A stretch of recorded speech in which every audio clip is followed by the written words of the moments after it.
Halo Halo Sumatera Sumatera Utara, Utara. selamat sore pemirsa. Sumatera Utara hari ini hadir menjumpai Anda, memperbarui informasi Anda seputar Sumatera Utara, edisi Kamis 12 Januari 2023. Bersama saya Muhammad Budi SR. Dan saya Yulvini Okori. Pemirsa, seperti biasa tim redaksi kami telah menyiapkan sejumlah informasi aktual seputar Sumatera Utara untuk Anda. Dan inilah Sumatera Utara hari ini selengkapnya.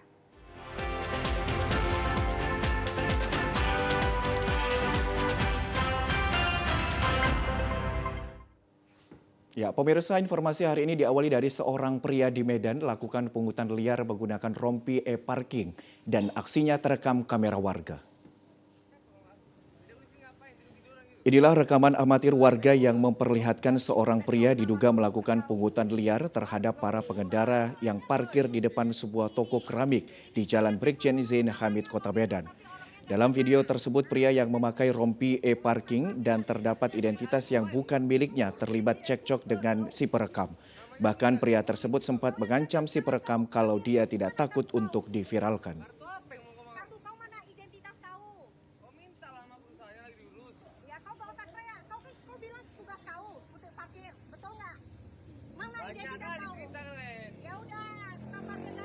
Pemilik toko keramik yang sekaligus perekam video mengatakan peristiwa itu terjadi pada Rabu sore. Saat itu dirinya mendengar suara keributan dari pelanggannya dengan petugas e-parking gadungan tersebut.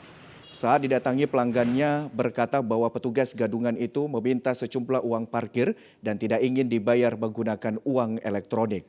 Bahkan JC menyebut pelanggannya sempat diancam ingin dilukai jika bertemu di jalan oleh petugas gadungan tersebut.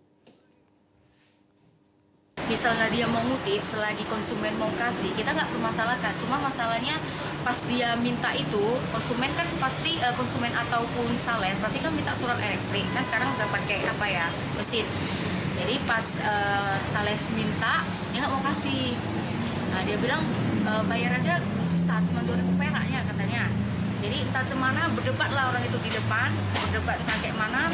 Jadi datang konsumen ke kita, katanya ada bentuk pengancaman, katanya kalau jumpa di jalan akan dimatikan. Atas peristiwa tersebut, perwakilan Dinas Perhubungan Kota Medan sudah mendatangi tempat usahanya untuk meminta maaf. Dan untuk petugas gadungan itu, pihak Dinas Perhubungan mengatakan pelaku sudah kabur usai viral. Kita beralih ke informasi lain, pemirsa. 21 unit sepeda motor berbagai jenis yang diduga hasil curian berhasil diamankan Polsek Percut Seituan dari sebuah gudang penyimpanan tersembunyi.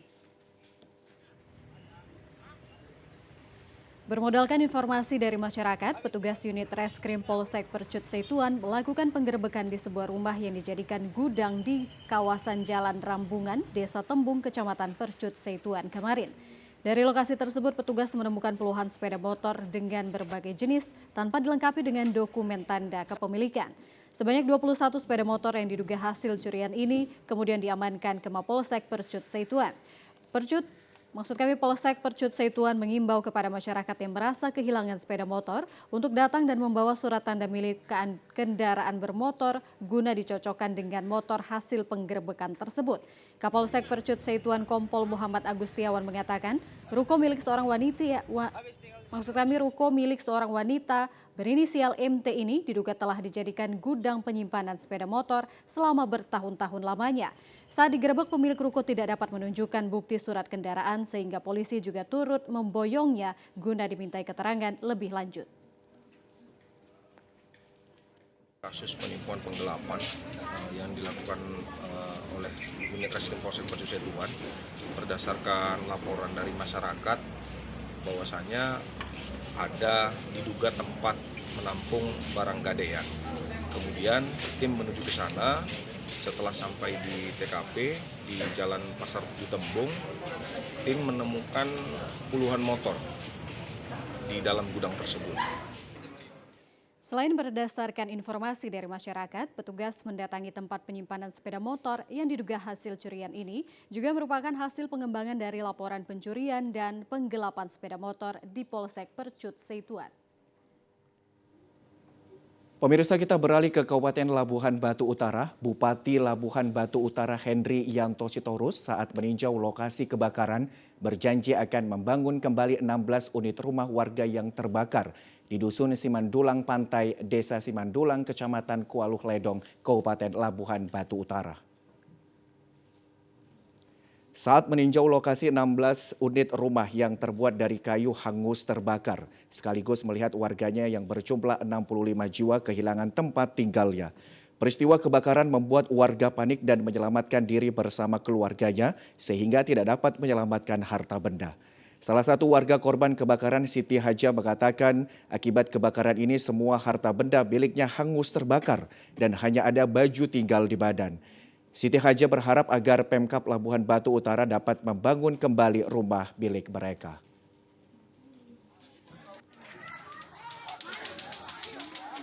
Mohon dibantu lah Pak, seperti rumah aja pun jadilah dulu kan. Sementara. Dan di mana akan dilanjutkan langsung oleh OPD.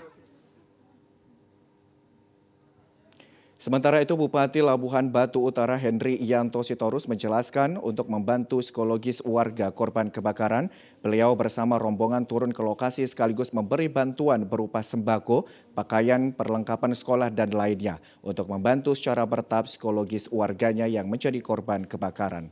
Pada kesempatan itu, beliau berjanji akan membangun kembali sebanyak 16 unit rumah warga yang terbakar dari sumber dana TT Kabupaten sesuai peraturan yang berlaku.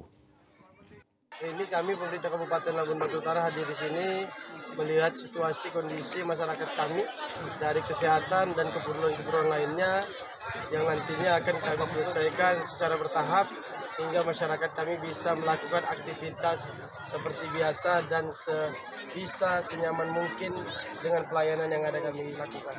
Di mana apabila ini sesuai dengan peraturan perundang-undangan, kami akan mencoba menggunakan dana tanggap guna bencana atau dana TT untuk membangun 16 rumah yang telah terlindas atau yang telah terbakar pada tadi malam. Pemirsa, kebakaran besar yang menghanguskan 14 unit rumah warga dan 2 unit dirusak di Dusun Simandulang Pantai, Desa Simandulang, Kecamatan Kualuh Ledong, Kabupaten Labuhan Batu Utara. Kini bantuan bencana korban kebakaran mulai berdatangan. Pasca terjadinya bencana kebakaran besar yang menghanguskan sebanyak 14 unit rumah warga, 2 unit terpaksa dibongkar untuk mengantisipasi semakin meluas kebakaran. Akibatnya sebanyak 65 jiwa korban kebakaran kehilangan tempat tinggal dan saat ini mengungsi di rumah tetangga dan saudara mereka di sekitar lokasi kebakaran. Untuk mengurangi beban penderitaan warga korban kebakaran, terlihat sejumlah bantuan mulai berdatangan dari Pemkab, TNI Polri, Ormas, dan Dermawan. Bantuan yang diberikan berupa sembako, pakaian, dan lainnya. Kepala Desa Simandulang, Sudar Atmaja, menjelaskan kebakaran yang terjadi pada Selasa malam sekitar pukul 20.30 waktu Indonesia Barat menghanguskan 14 unit dan 2 rumah terpaksa dibongkar dan menyebabkan kebakaran belum diketahui dan masih dalam proses penyelidikan pihak kepolisian. Pasca kebakaran, bantuan dari berbagai lapis masyarakat mulai berdatangan. Kalau sementara ini kita belum ketahui sebab daripada kebakaran tersebut. Para korban kebakaran masyarakat kita saat ini mengungsi di rumah famili-famili yang terdekat yang ada di Dusun Simandulang ini. Dapat juga kami jelaskan di sini bahwa bantuan-bantuan berupa sembako maupun berupa material juga telah ada katakannya dari Bapak Bupati Labuhan Batu Utara. Pemirsa, informasi lainnya akan kami hadirkan sesaat lagi. Tetaplah bersama kami di Sumatera Utara hari ini.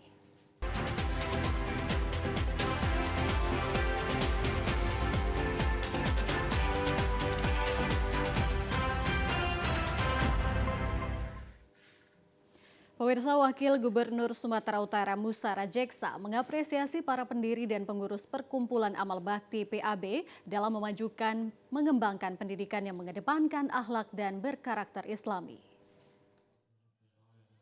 Wakil Gubernur Sumatera Utara Musa Rajeksa mengatakan 67 tahun PAB berdiri terus tumbuh dan berkembang tidak terlepas dari inisiator dan pendiri PAB yang memiliki visi mulia dalam mencerdaskan kehidupan anak bangsa.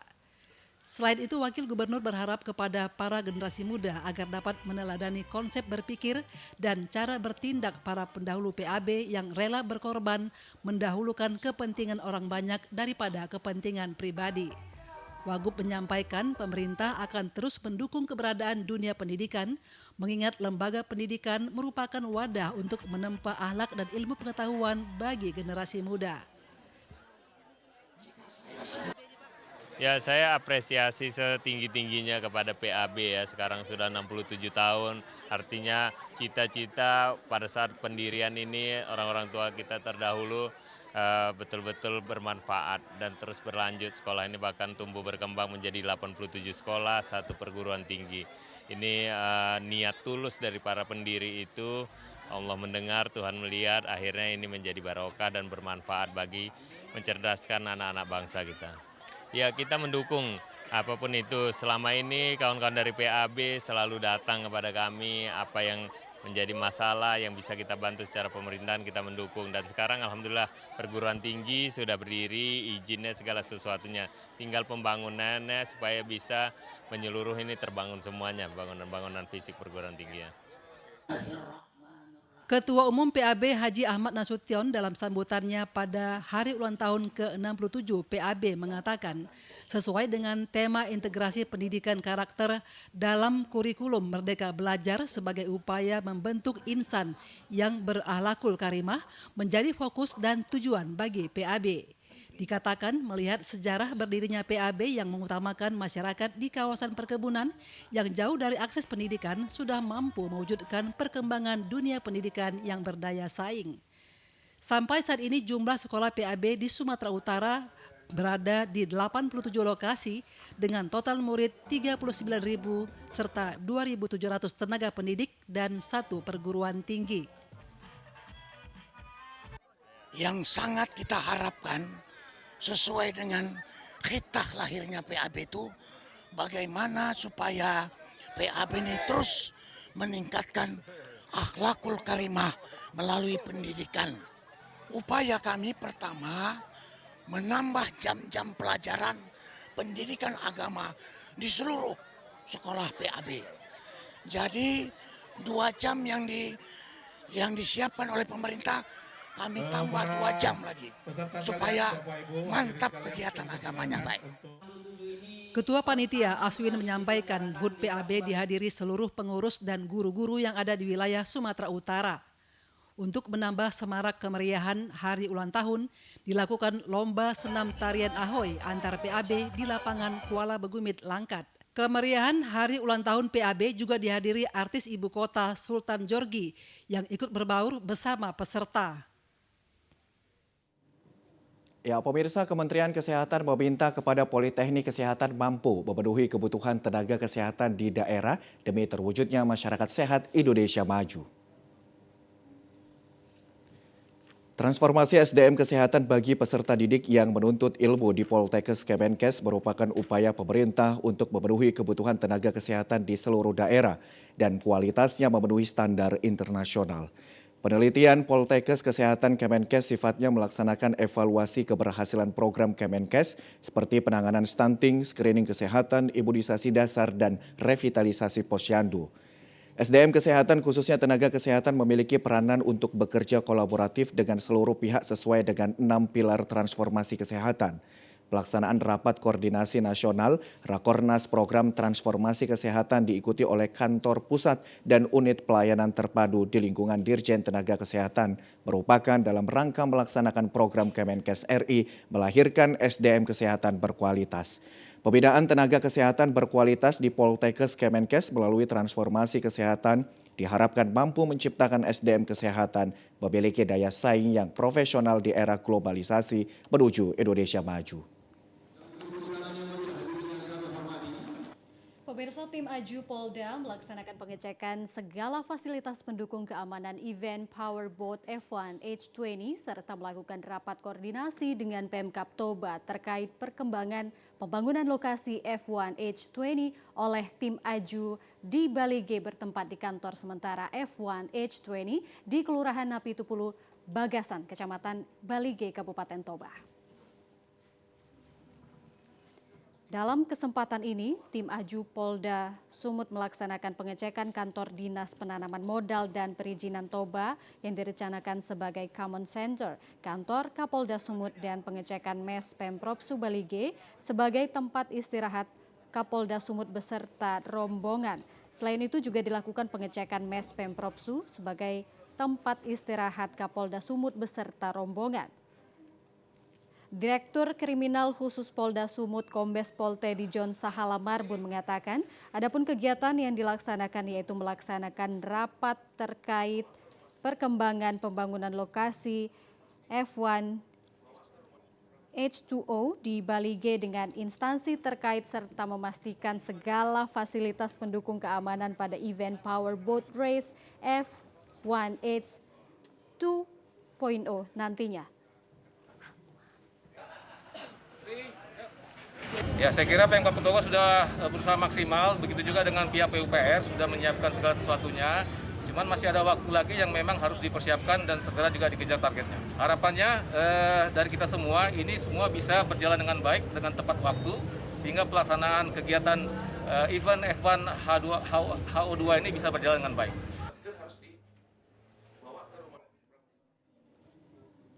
Ya, pemirsa, Komisi Pemilihan Umum KPU Kabupaten Labuhan Batu akan mengumumkan peserta Badan Ad Hoc atau PPS untuk menjaring 9 orang peserta yang terpilih dan akan lanjut ke tahap berikutnya. Nantinya KPU akan menetapkan 3 orang yang terpilih sebagai PPS di desa atau kelurahan. Komisi Pemilihan Umum Kabupaten Labuhan Batu menggelar rapat pleno dalam agenda menjaring peserta Badan Ad Hoc guna ditugaskan sebagai PPS untuk tingkat dasar dan kelurahan. 1.011 orang peserta yang mendaftar lulus verifikasi administrasi mendaftarkan diri menjadi peserta Badan Ad Hoc yakni PPS di desa atau kelurahan. Di mana nantinya KPU Labuhan Batu akan menyaring 9 orang peserta yang terpilih untuk ikut melanjutkan ke tahap berikutnya. Ketua KPU Labuhan Batu Wahyudi menjelaskan pihaknya akan mengumumkan dan memilih 9 orang peserta dan ke depan KPU sendiri akan melakukan sesi wawancara kepada peserta sebelum nantinya pihak KPU menetapkan 3 ranking teratas untuk dilantik menjadi Badan Ad Hoc atau PPS di desa atau kelurahan. KPU Labuhan Batu saat ini sedang melakukan tahapan perekrutan Badan Ad Hoc yaitu di tingkat PPS di tingkat desa. Jadi di PPS ini sudah kita lakukan ujian di 5 titik kemarin pada tanggal 8 Januari di 5 titik. PPS ini di tingkat desa itu akan diambil 3 orang ya. 3 orang di tingkat desa, di masing-masing desa kelurahan ada 75 desa dan 23 kelurahan, maka ada 98 desa kelurahan ini akan diambil 3 orang per desa kelurahannya. Sementara Kabupaten Labuhan Batu memiliki 98 tingkat desa dan kelurahan, di mana nantinya KPU Labuhan Batu akan merekrut sebanyak 294 orang petugas sebagai Badan Ad Hoc atau panitia pemungut suara di tingkat desa dan kelurahan. Pemirsa, informasi aktual lainnya dapat Anda ikuti setelah yang berikut ini. Tetaplah bersama kami di Sumatera Utara hari ini.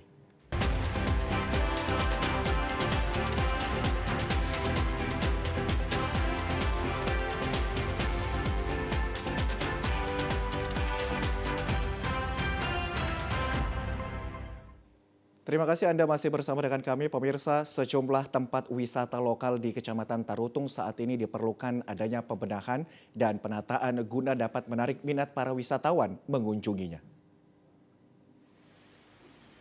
Demikian halnya lokasi wisata air terjun Sitaka, tepatnya di Desa Parbubu, 2 Kecamatan Tarutung, selain dapat menjadi tempat wisata lokal bagi masyarakat. Lokasi air terjun ini menjadi tempat persinggahan dan peristirahatan sejenak yang cukup sejuk bagi sejumlah pengendara dari arah Tarutung menuju Sibolga ataupun sebaliknya.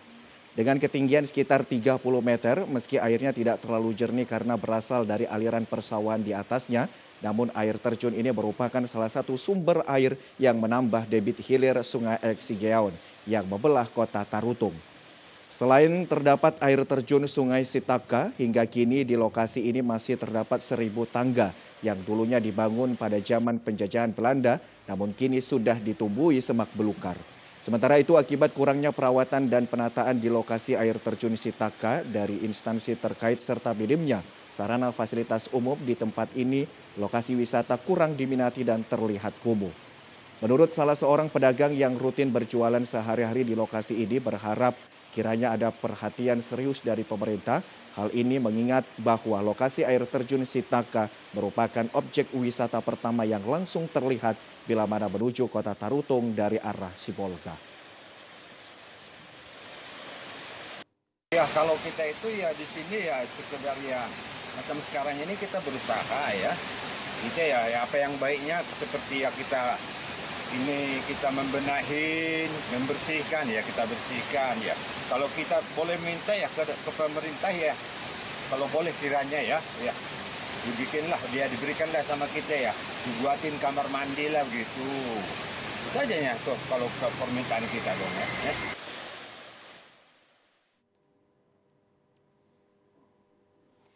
Wisata akhir pekan menjadi incaran warga bersama keluarga maupun kerabat untuk mengisi liburan menikmati pesona alam dan sejuknya udara, sekaligus dapat menginap dengan cara berkemah.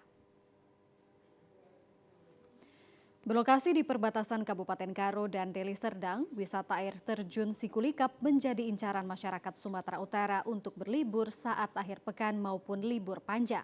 Sebelum tiba di lokasi air terjun, masyarakat akan disambut pepohonan yang rindang dan kafe sebagai tempat bersantai menikmati sejuknya hawa Sikulikap. Sejuknya udara dan luasnya lokasi Sikulikap dimanfaatkan menjadi tempat wisata camping ground sehingga menjadi keseruan tersendiri berlibur menikmati alam Tanah Karo dengan cara berkemah. Banyaknya pepohonan yang tumbuh berukuran besar memberi keteduhan bagi pengunjung untuk berkemah dari sengitnya panas matahari saat siang hari. Berkemah memberikan banyak manfaat untuk lebih mengenal alam kepada anak-anak, mengedukasi pelestarian alam sekaligus menjalin keakraban. Tidak jauh dari lokasi berkemah, terdapat air terjun dan menjadi incaran pengunjung untuk bersuah foto sekaligus menikmati sejuknya percikan air dari ketinggian. Salah seorang pengunjung Emo bersama keluarga dan kerabatnya berlibur menikmati alam dengan menginap 1 malam dengan berkemah. Jadi di dalam kawasan Sikulikap itu kita bisa menikmati kopi-kopi alam, kopi yang diambil dari kopi Karo sendiri, dan juga kita bisa camping di sini, bisa camping, bisa ya jalan-jalan santai lah di kawasan hutannya. Juga kita bisa menikmati air terjunnya itu sendiri. Banyak destinasi wisata disuguhkan kepada pengunjung yang berlibur, di antaranya bersantai di kafe dengan panganan tradisional dengan harga terjangkau. Selain air terjun, pengunjung dapat berwisata mengitari berjalan kaki, hijaunya pepohonan dan menginap dengan berkemah dengan suhu udara yang sejuk. Ini bisa mendekatkan diri kepada alam, udaranya yang masih segar. Masyarakat yang berkunjung ke air terjun Sikulikap dikenakan tarif masuk dengan harga terjangkau dan dihimbau menjaga kebersihan dan menerapkan protokol kesehatan.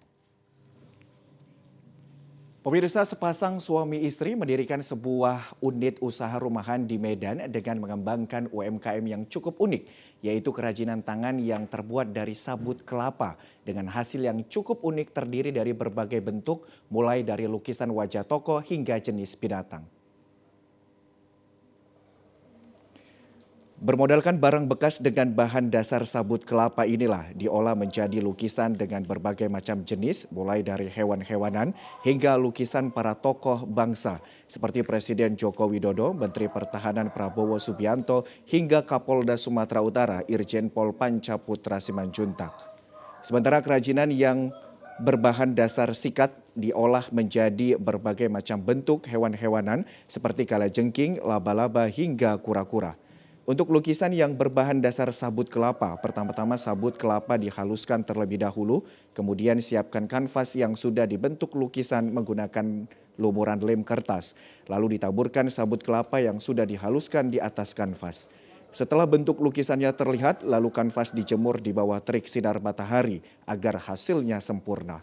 Proses penjemuran bisa memakan waktu selama 3 hingga 7 hari lamanya agar bentuk lukisan yang dihasilkan dapat terlihat sempurna. Kalau ada sikat yang patah itu sudah nggak bisa digunakan lagi. Terus itu jadi BS dan dibuang. Jadi kami buat menjadi replika-replika. Jadi bisa lebih bermanfaat lagi. Yang di sini yang adanya lukisan, terus replika, sikat, itu aja. Bisa di request. Kebanyakan kami membuat jenis-jenis hewan, pohon kelapa, pohon natal.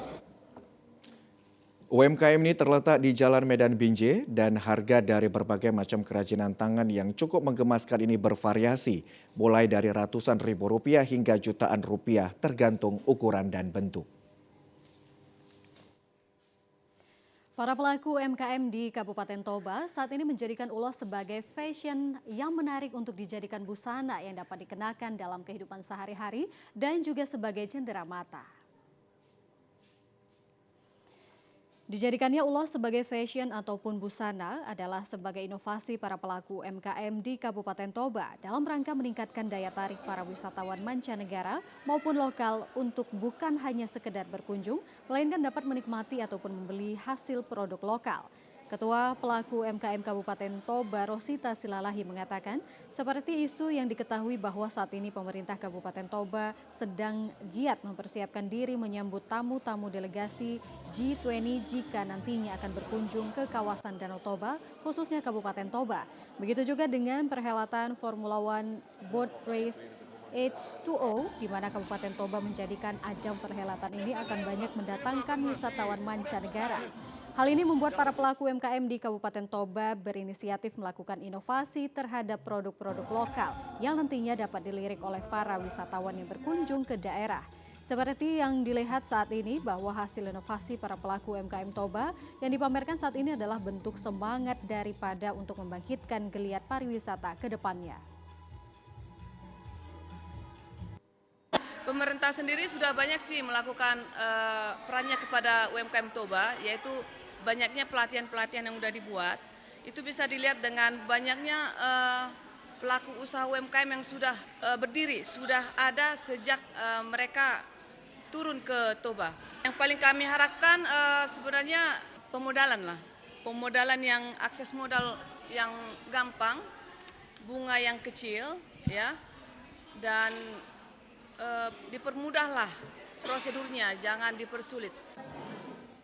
Pemerintah Kabupaten Toba selalu memberikan pelatihan-pelatihan kepada para pelaku UMKM dalam meningkatkan mutu dari produk-produk lokal. Namun yang menjadi kendala bagi para pelaku UMKM di Kabupaten Toba ini adalah permodalan yang masih perlu untuk dibantu berupa pinjaman modal.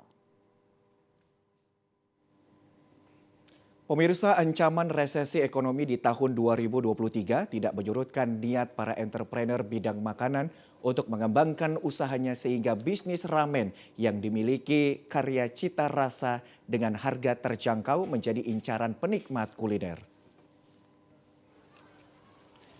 Meningkatnya minat masyarakat penikmat ramen hingga membuat banyak pemilik restoran berlomba menyediakan hidangan mie ini dengan cita rasa khas kaldu berbasis daging, ikan, ayam, dan berbagai suguhan topping lainnya. Restoran kuliner ramen di Kota Medan ini merupakan cabang ke-59 di Indonesia yang memiliki sertifikat halal sehingga aman untuk dikonsumsi dengan harga yang terjangkau, cocok untuk semua kalangan. Untuk menyantap ramen ini, penikmat kuliner dapat memesan bentuk mie keriting ataupun lurus dengan tambahan sambal bawang bagi pecinta rasa pedas.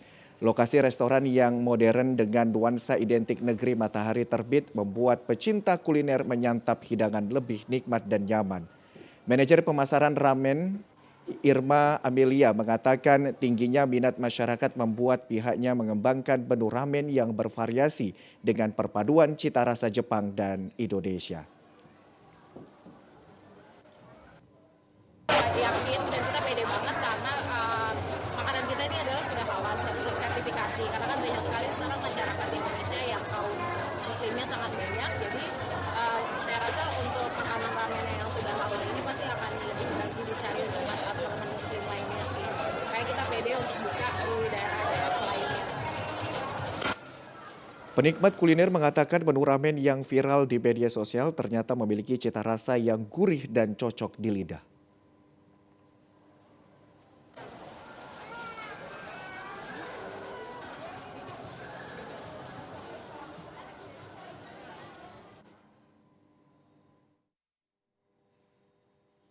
Berawal dari coba-coba, remaja asal Kabupaten Langkat mampu memanfaatkan limbah bambu ranting yang tidak terpakai.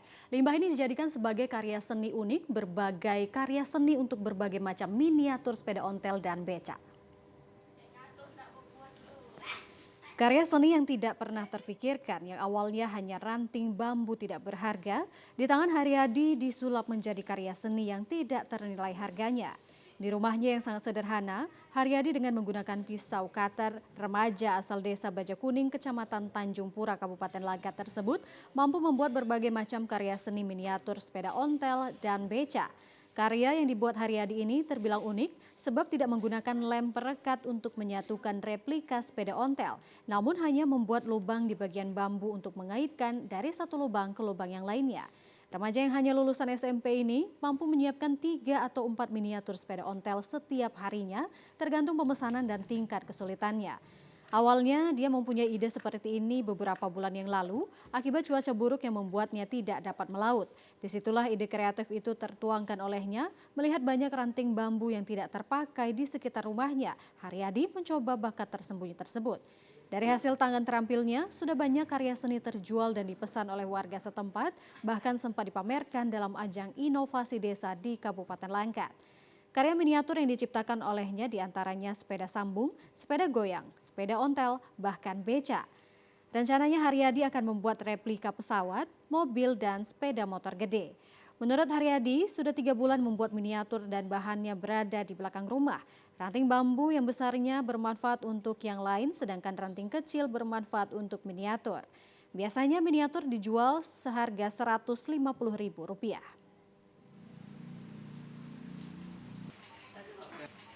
Awalnya terpikir seperti ini bang, karena saya pun kerjanya kadang pergi, kadang tidak, kerja pun dengan cuaca bang. Jadi saya berpikir daripada saya duduk tak kemana-mana bang, pergi tak kemana-mana pergi nggak jelas, lebih baik saya membuat seperti ini bang. Nah, jadilah seperti sepeda-sepeda ini. Awalnya nggak ada istilahnya diajari orang atau melihat dari YouTube dari mana? Nggak pernah bang.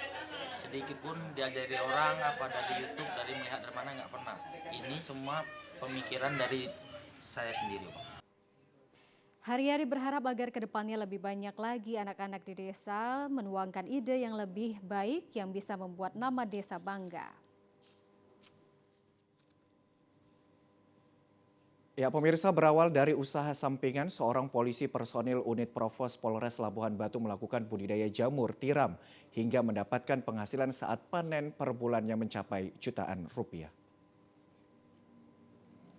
Beginilah proses pemanen jamur tiram yang dilakukan Bribka Sarpin bersama sang istri dan didampingi Bribka Didi Irawan di lokasi usaha budidaya jamur yang terletak di Kelurahan Ujung Bandar, Kecamatan Rantau Selatan, Kabupaten Labuhan Batu.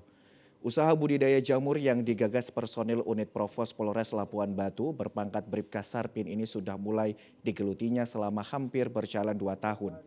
Bribka Sarpin mengatakan usaha tersebut berawal dari waktu luangnya usai pulang dari berdinas dengan mencoba belajar dari salah satu keluarga yang juga melakukan budidaya jamur dan dengan melibatkan masyarakat setempat dalam mengelolanya. Akhirnya budidaya jamur ini berhasil. Sementara dalam pemasarannya, jamur tersebut dijual mentah maupun dijadikan sebagai keripik. Untuk harga jualnya sendiri cukup terjangkau. Per kemasan ukuran 1 on jamur mentah seharga Rp5.000 dan keripik seharga Rp12.000. Ia juga mengaku bahwa dalam sebulan omset penjualan dari jamur tersebut mencapai jutaan rupiah. Ini untuk budidaya jamur tiram. Sudah berapa lama bang ditekuni? Sekitar 2,5 tahun. Ini awalnya bagaimana bang? Mengapa berbudidaya ini bang? Ada adik lah budidaya juga, jadi sekarang kita ikut ambil ilmunya, jadi itulah. Kalau untuk pendistribusiannya sendiri bagaimana pemasarannya? Pendistribusiannya ada kita dijual mentah, ada untuk dijual bakso, ada untuk jual keripik jamur. Tapi yang saat ini aktif dijual mentah sama keripik jamur. Pemirsa, berikut kami hadirkan informasi lintas Andalas.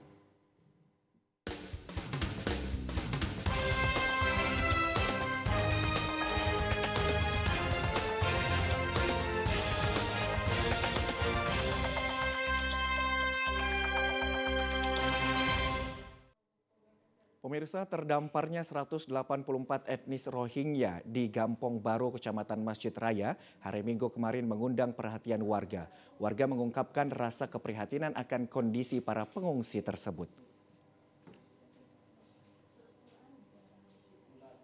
Simpati akan nasib para pengungsi Rohingya ditunjukkan warga Gampong Baru, Kecamatan Masjid Raya, Kabupaten Aceh Besar. Selain menyaksikan para pengungsi, warga yang hadir di lokasi juga menyaksikan kapal yang digunakan para pengungsi Rohingya hingga terdampar di Aceh Besar. Umumnya warga hadir ingin mengobati rasa penasaran dengan melihat langsung dari dekat para pengungsi. Salah satunya Masyita, ketika mengetahui kabar terdamparnya pengungsi Rohingya di desanya, dirinya langsung menuju lokasi di bibir pantai setempat.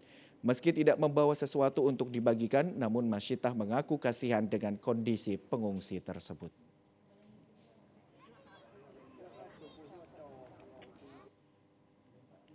Sihan, lain pun buka rumah. Ibu di mana dari kampungnya, di mana? Sebelah mana? Kampung Baru. Kampung Baru. Tahunya dari mana bahwa mereka sudah mendarat di? Lihat di status. Status siapa? Ibu-ibu. Ibu-ibu. Makanya datang kemari. Iya. Sebelumnya pernah nggak lihat mereka ini? Enggak pernah, cuma lihat di ladang nggak dikasih masuk. Mungkin ibu melihat mereka seperti apa? Sedih. Kenapa? Kita sesama Muslim, ya, harus dulu menolong itu. Simpati juga ditujukan warga dengan datang ke penampungan Rohingya di UPTD RSBM Dinas Sosial Aceh di Gampong Ladong. Mereka memberikan uang kepada anak-anak pengungsi Rohingya agar dapat membeli makanan ke pedagang keliling yang mampir di sekitar lokasi ini. Seperti diberitakan, UPTD RSBM merupakan lokasi penampungan sementara bagi 241 pengungsi yang terdampar di Aceh Besar pada 25 Desember dan 8 Januari lalu. Mendekati tahun politik, Polda Sumatera Barat mulai mempersiapkan pengamanan untuk mensukseskan Pesta Demokrasi tahun 2024 mendatang. Pengamanan yang dilakukan Polda Sumbar antara lain pemetaan kerawanan dan menyiapkan personil gabungan. Kepolisian daerah atau Polda Sumatera Barat bersiap mengantisipasi setiap gangguan dalam mewujudkan kesuksesan Pesta Demokrasi 2024 di Sumatera Barat. Kelancaran dalam pemilu nantinya menjadi prioritas Polda Sumatera Barat sehingga Polda Sumbar mulai melakukan pemetaan kerawanan untuk antisipasi gangguan. Antisipasi yang dilakukan diantaranya pengamanan di tempat pemungutan suara atau TPS dengan menyiapkan personel yang bergabung dengan beberapa unsur pengamanan lainnya. Menjadi tempat utama dalam pelaksanaan pemilu, setiap TPS nantinya akan mendapatkan pengamanan dari Polri dan aparat lainnya sebab TPS menjadi tempat yang rawan. Kapolda Sumatera Barat Irjen Pol Suharyono mengatakan kerawanan akan tetap diantisipasi dengan persiapan sejak dini. Polda Sumbar juga tetap berkoordinasi dengan KPU dan Bawaslu serta penegak hukum lainnya dalam memetakan kerawanan. Himbauan saya kepada masyarakat, ya karena ini sudah menjadi program nasional, kita dukung bahwa kita mempunyai hak pilih, ya pilihlah pimpinan-pimpinan kita yang memang bisa dipercaya dan amanah. Kita tidak akan mengatakan bagaimana kriteria itu. Pastinya masyarakat yang bisa menilai bahwa pimpinan yang mana yang pantas untuk memimpin. Di tingkatan apapun juga di dalam tahapan-tahapan ini nanti kan juga akan ada sosialisasi sampai kepada hari H nanti pencoblosan. Selain itu, Polda Sumatera Barat juga akan mempersiapkan pengamanan dalam tahapan pemilu, mulai dari kedatangan logistik seperti surat suara dan lainnya. Polda Sumbar juga menghimbau masyarakat untuk tetap bekerja sama menyukseskan Pesta Demokrasi karena menjadi program nasional untuk perkembangan Indonesia ke depannya. Afrin Nurzakia, Tua Saman Siregar, TVRI Sumatera Barat. Pemirsa, pakar geologi meminta pemerintah dan pihak terkait lainnya untuk kembali memperbarui rambu-rambu peringatan di sekitar kawasan Gunung Merapi. Hal ini menyikapi Gunung Merapi yang berstatus waspada sejak tahun 2012, namun masih didekati oleh pengunjung hingga radius 3 km. Pakar geologi menjelaskan status kewaspadaan Gunung Merapi sudah berlangsung lama bahkan sejak tahun 2012. Seharusnya dengan status kewaspadaan tersebut, masyarakat dan pendaki tidak mendekati radius 3 km. Namun faktanya, pendaki dari luar Sumatera Barat dan pendatang masih tidak mengindahkan aturan tersebut.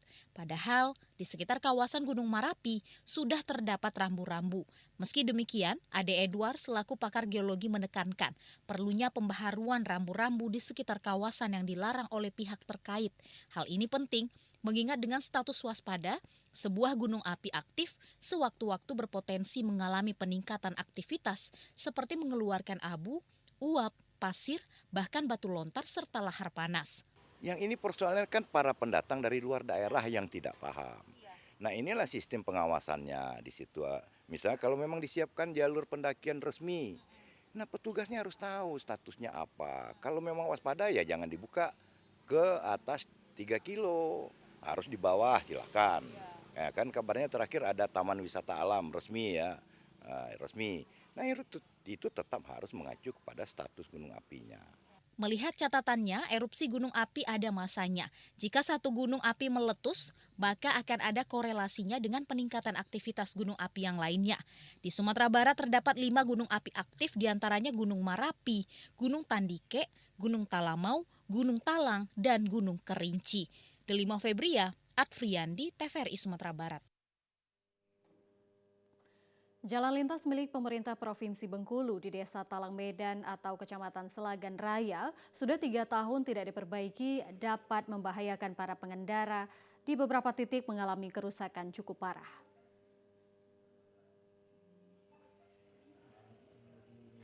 Infrastruktur jalan bagi masyarakat merupakan sarana vital untuk kegiatan sehari-hari. Namun kenyataannya, jalan lintas menuju Kecamatan Selagan Raya yang dilewati 12 desa semenjak 3 tahun terakhir ini tak kunjung diperbaiki.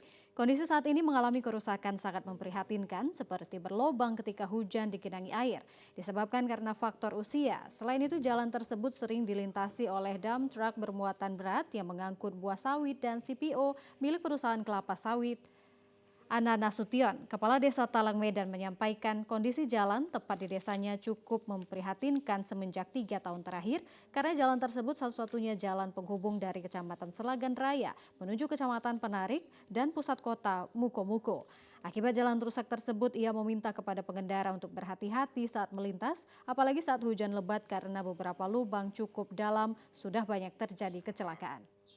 Pada pemerintah provinsi agar segera memperbaiki jalan tersebut, mengingat sudah terjadi beberapa kali kecelakaan akibat jalan tersebut yang sangat rusak parah. Lanjut disampaikannya, ia berharap kepada pemerintah baik pemerintah Kabupaten Muko-Muko maupun pemerintah Provinsi Bengkulu agar memperbaiki jalan tersebut mengingat sudah beberapa kali terjadi kecelakaan akibat jalan tersebut mengalami kerusakan cukup parah.